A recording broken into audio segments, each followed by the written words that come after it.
আসসালামু আলাইকুম। কি অবস্থা তোমাদের? আজকে হচ্ছে এইচএসসি ব্যাচে যারা আছো তোমরা, এইচএসসির আইসিটি নিয়ে একটু কথা বলবো।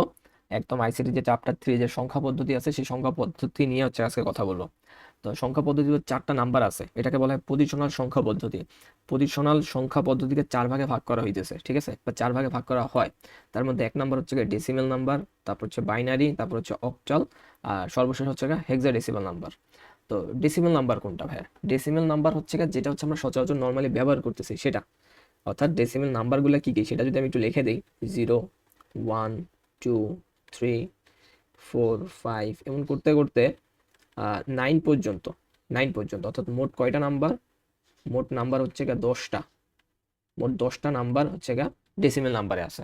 যেহেতু মোট নাম্বার 10টা ডেসিমেলে, সেহেতু ডেসিমেল সংখ্যার বেজও ধরা হয় হচ্ছে 10। বেজ হচ্ছে কত ডেসিমেল নাম্বারের বেজ হচ্ছে 10। বেজকে আরেক নামে ডাকা হয়, সেটা হচ্ছে ভিত্তি। ভিত্তি। তো ডেসিমেল সংখ্যা যেহেতু 0 থেকে 9, তাহলে যদি আমরা কাউন্ট করে দেখবো হচ্ছে 10টা নাম্বার পাবা, তাহলে মানে ভিত্তি কত হইলে বা বেস কত হলে ডেসিমেল নাম্বারে, সেটা হচ্ছে 10। এখন আসি বাইনারি নাম্বার। বাইনারি কথা দ্বারাই বোঝা যাচ্ছে, বাইনারি মানে 2 বোঝাচ্ছে আর কি, ঠিক আছে। বাইনারি সংখ্যা হচ্ছে মাত্র 2টা, সেটা হচ্ছে 0 আর হচ্ছে 1। তাহলে মোট নাম্বার কয়টা?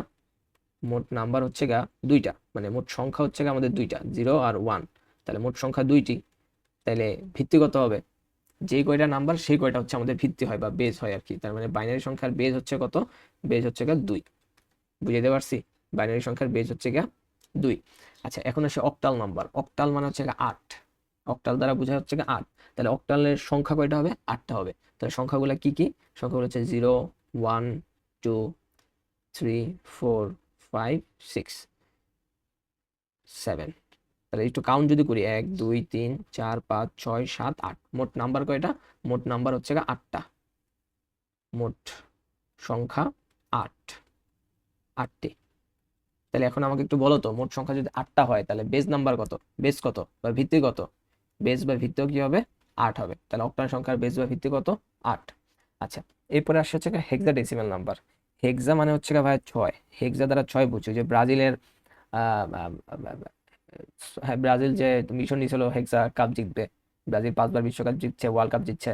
হেক্সা মিশনের নামে না, হেক্সা মানে হচ্ছে 6। আর ডেসিমেল মানে একটু আগে এটা পড়ে আসলাম, ডেসিমেলের মোট সংখ্যা কয়টা থাকে? 10টা। তাহলে হেক্সা মানে 6 আর ডেসিমেল মানে হচ্ছে 10, তাহলে মোট নাম্বার হচ্ছে 16টা। তাহলে হেক্সা ডেসিমেল মানে হচ্ছে 16টা নাম্বার থাকবে আর কি এখানে।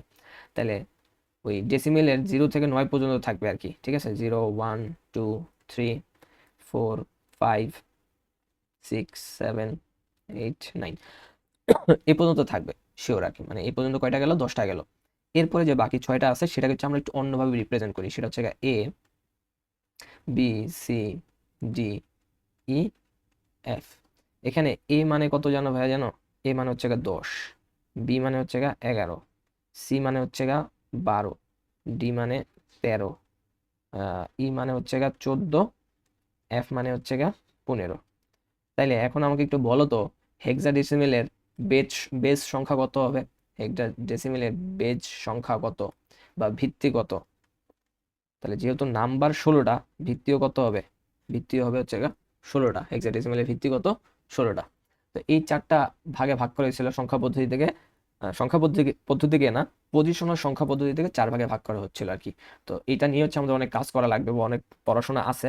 আজকে হচ্ছে একদম বেসিক একটা আলোচনা করলাম যে 4টা সংখ্যা পদ্ধতি, বেস কত কোনটার বা কোনটার নাম্বার কোনগুলো আছে সেটা নিয়ে একটু কথা বললাম আর কি। তাহলে ডেসিমেল নাম্বার হচ্ছে মোট 10টা, তাই এর বেস সংখ্যা 10। বাইনারি নাম্বার হচ্ছে মাত্র 2টা, একটা হচ্ছে 0 আর 1, তার মানে এর বেস সংখ্যা 2।